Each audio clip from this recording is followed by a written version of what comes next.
Thursday, Throwback Thursday. It's, well, Thursday. Very excited. Coming up next is the M4 Empire. And after that, the WDW Pro Show. And today that's going to feature Lou Wasserman's Ghost is going to be there in the second half of the show. You got many, many wonderful guests. Lots of great people. Beautiful people. Beautiful people. Look at all of you out there. Let's say hi. We had some old-timey faces out there, including J.A. Redshirt. What's up? Just another Redshirt. Captain Fandom Nerd out there as well. The lovely Penny, and Juliet, all the way from across the world. Troy Pacelli's in the house. Chef Eddie, look at all of these old school names, or at least the McCracken. And R.J. McCready. Look at all these people. Garvin is in the house. Look at you guys. Hello. And then on the Green Machine side, we got Mrs. Pick Cafe, Cat Slave, Dr. Jill Powers, of course, and, Gollum, otherwise known as Schmiegel. We got a few other folks over there, and I'm glad everybody's here so early today. Goodness gracious, Granny. We've also got a hamburger from our good friend Barry the Music Man. Thank you. Oh, thank you. Oh, thank you very much. It's not a peanut butter and banana sandwich. See who else is out there. Juliet, all the way from across the pond to the UK. We've got a John the Beagle Dad, Man Squatch, Caveat Ties, Project Cambrian, Anthony W, Mark Fields, and Mark Daly. Great to see you, my friend. Look at all these. It's old school week on a Thursday. It's a thirsty Thursday, actually. I'm going to be drinking a ton of water. Got a new compost pile I got to start. Got to get started on some beautiful things. A lot of people talking about the drama that I never participate in. And then, of course, we've got this lovely gifty, a super duper chat from Daniel Alpine for $19.99. I feel like 1979 is ringing in my head right now from the Smashing Pumpkins. Don't know why, but I was in full panic mode yesterday when I first read about Disney physical media layoffs, but I received clarity that Disney films will still be released on DVD and Blu-ray, but it will be from a third party. Well, yeah, they're going to go back to outsourcing everything. That's what this all was about. The layoffs, you're going to have small houses. If you watched myself and Lou last night, we kind of talked about the direction Disney was going to head. So just keep that in mind. It's still going to get that stuff. It's just going to be third-party releases of Disney-branded material. It's going to be fine. Corporeal beings out there in the world, along with O.C. Dobbins, who works in the belly of the beast, and, of course, Penny, saying hi to Libby. What's up, Libby? You guys are so good. We've got Griffin's View in the house, who took a negative approach to last night's stream. Not really. It was fun. To be challenged is a good time. And I hope you're feeling well. Just another red shirt. Cloud, what's up? Cloud sailing in the house. Lee Kindler, look at it. It's Old Home Week here today. You guys are amazing. It's already said hi to Captain Fandom Nerd, old school. JPRPH1, lifting up the videos, watching them one by one. Thank you, my friend. And of course, Texas 84 saying good morning. Good morning. Randall Orser is here all the way from Canada because he's a Canadian. And we got a few other folks. The prodigal mod has returned. I just hope you're well, friend. That's all I care about. We got Georgia Peach out there. Hello, young lady. I hope you're doing well. And Davina Duckworth, who was on last night's show as well. It's amazing. We were so busy. You guys kept us busy. We had over 100 people live. I think memberships are definitely going to be showing up there soon. Have to talk to the big boss about that.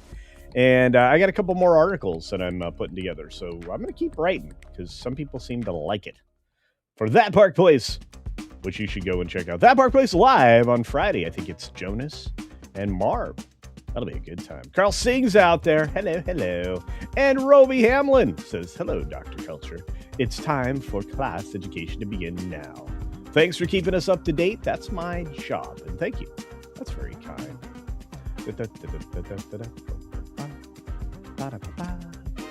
I love this song. The Bad Cap says, good morning, all, and thanks for the well wishes. My wife is recovering. Excellent. And improving. Love you all and appreciate you all. We appreciate you too. Speaking of appreciating things, the 6 minutes starts now. Good morning, good afternoon, good evening. We're going to have wherever you are and when video you're watching. Thanks for checking out the 6-Minute Daily. We have a lot to talk about. Not a lot of time to do it in, but we have to get it done fast because we have no time to waste. We're going over to see the M4 Empire at last. CBS Fall 2026 schedule has a big shakeup. Huge. There are going to be fewer comedies, fewer scripted items. The FBI block and Elizabeth shift. You're going to have Ghosts and Matlock being benched because they were all driven by politics that maybe the folks that own CBS aren't huge fans of. I wonder why. Live Nations is officially an illegal monopoly, in a story that is shared around my ex yesterday. The jury decided that the verdict means, well, bad news for these types of entities. The California AG calls the verdict historic and a resounding victory for artists and fans, which means you're not going to pay 11 billion fees on your tickets anymore, enriching the Live Nation folks, of which the 10-year exclusive deal for Jay-Z is coming up to an end here shortly. No charges for Frankie Taylor Paul. The DA clears the Bachelor star of DV claims, even though she, was filmed doing them. But hey, water under the bridge, apparently. And I have a feeling the protective order isn't going to go away anytime soon. So does this really matter? I don't know. Finally, the last deadline story is this one. BBC is set to scale their cuts to TV, radio, online over the coming months before enacting a full 2,000 layoffs. This is after already a cutback of over 1,000 people just a year and a half ago under Davies, who's now pushed out in favor of a brand new incoming director general. This is wild. Of course, Davies was the reason that the BBC went so woke to begin with, and hopefully they'll have somebody better now. We will see. Moving on, CBS says it will develop the new late night concepts after axing the Stephen Colbert Show, but immediate profitability is the focus, which is in a story that I reported several days ago, if you were paying attention.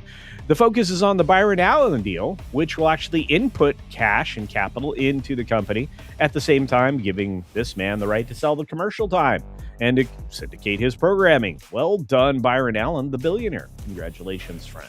Finally, The Lord of the Rings, The Hunt for Gollum, has set the cast, which now includes Ian McKellen, of course, and Elijah Wood, officially reprising their roles.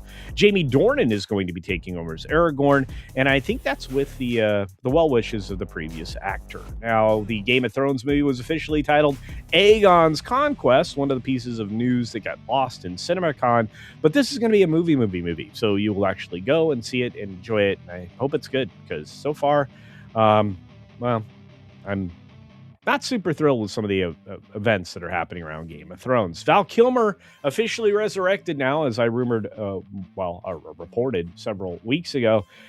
He's back via AI, as Deep in the Grave trailer brings back the late actor to the big screen. If you want to see this, it looks like him at his height of his, looks, to be fair, with a very stern look there. I hope it's good. I really do. Lionsgate extends CEO John Faltemeyer's contract until 2031. Good for him. And he was signed in 2024 for another 5 years, which would put him through 2029. So this is another extension, which means they like the direction that Lionsgate's going, which seems to lose less money on their films now. David Ellison won't appear at the Senate hearing over Warner Brothers' deal due to the death in the family. This is sad for him, but kind of a way to, get his lawyers talking instead of him, which I always feel like is a better way to address Congress. You got Timothy Chalamet, Ding Dong, and Zendaya facing off in Dune Part 3. That's not the way this book was supposed to go. If you think this is going to be true to the novels, you were wrong. And I told you were wrong. And they ended two in such a poor way. We're headed for the wrongest of wrong. And Denis Villeneuve is leaning into imagination and not into actual sci-fi and depiction of the characters classically, which is going to be disastrous, I think. But I'll be there to see it, so you don't have to. We got the Legend of Zelda movie team celebrating the wrap in production ahead of the 2027 release. People are excited. Nintendo's exciting people, not just in the video game world, but also in film and television. We've got the U.S. blockade of Iran was sanctioned ships turning around, including one from China. People are saying, China is just going to skip it, and they're going to avoid it, and they're not even going to react to it. And they tried, and then they turned on in Oman and returned back through the Strait of Hormuz. Wall Street hit a record yesterday as S&P 500 continued a 2-week rally in hopes for an end to the war, which sounds like we are about at at this point. Wall Street rallies edge its all-time high as oil prices continue to ease, and as Trump predicted, I think oil is going to be at the bottom near soon, and that'll be a good thing. And by the way, no bonus time today, so we will be just a quick wrap-up at the end to catch up with Super Chats, your thoughts, because we don't leave those behind, and we'll be looking for celebrations of memberships. And again, we're still trying to get to 1,000 members as we look at a study seeking to explain Vermont's growing black bear population. Well, there's plenty of food to eat, and they are no longer going to look for food. They're going to people's neighborhoods to get food.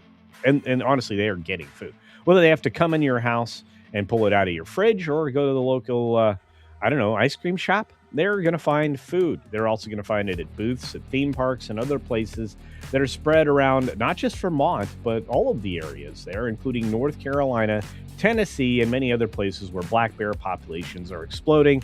Because guess what? Hunting was curtailed for too long a period of time. No proper wildlife management. You have, collapsing situation around them. And everybody's trying to say bears are not as dangerous anymore. That's a lie. Bear will eat your face. So biologists are just going to try to figure it out. I can already figure it out for them. Human-bear conflicts keep rising, and as we talked about in Maryland, they are headed for another record this year after 1,025 so far this year. Anyway, you can go check out that story over on WCAX Local News 3, which is a CBS station in Burlington, Vermont, if you want to find the whole story. Other than that, guys, we're about out of time. I just want to say thank you to everybody who was here. It was great to see all the old faces. Magically, MJ, a new face in the house. Good to see you, dear. KB4342 in the house, and many, many more. Look at all these wonderful, beautiful people. Speaking of people, is Depot here? That's the beautiful Depot. The beautiful Depot.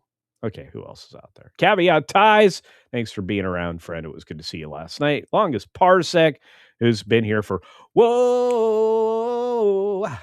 longest time. Wow, that was really flat. Not a great place to start. I have perfect pitch, so there's no excuse for that. Although, I still have brain fog. There's the beautiful Depot. All right. Look at all these beautiful, beautiful humans. I appreciate each and every one of you. Bruce in the house. Hiya. And then, of course, many others. Look at all these great people in the house. Muqtadir Ali in the house. What's up, Bren? What's up, brother? What's up, pal, my friend? You guys are hopefully doing well out there. I'm always worried when I don't see a few of you after a few days. Let's see. Quick comment. My comment wasn't negative. No, I didn't perceive it as negative. My comment wasn't negative, at least not intentionally. So the point, let's see if I can finish this. The point stands. People do not care when they spend that much time unhappily talking about it. Well, I think it's verified rage. I think it's a venting of frustration. And people, when they reach the end of their rope, it's because they cared so much. And now, well, they're apathetic. And I think that was Michelle's point last night as well. So look at all you great people. Alyssa's out there. Good to see you, dear. Hope you're doing well. And look at all these people. You guys, I really appreciate the support and the super chats and the membership gifting and everything else that y'all do.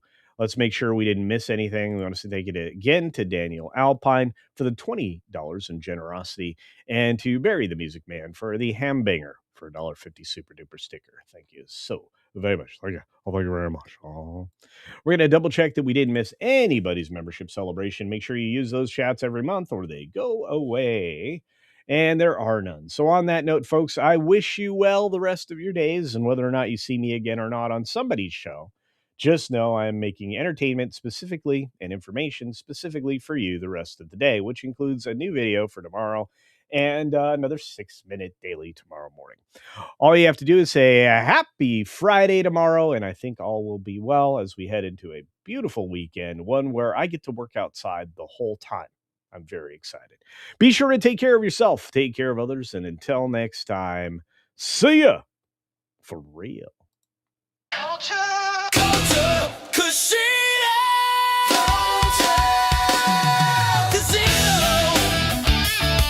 When injustice strikes, I strike back.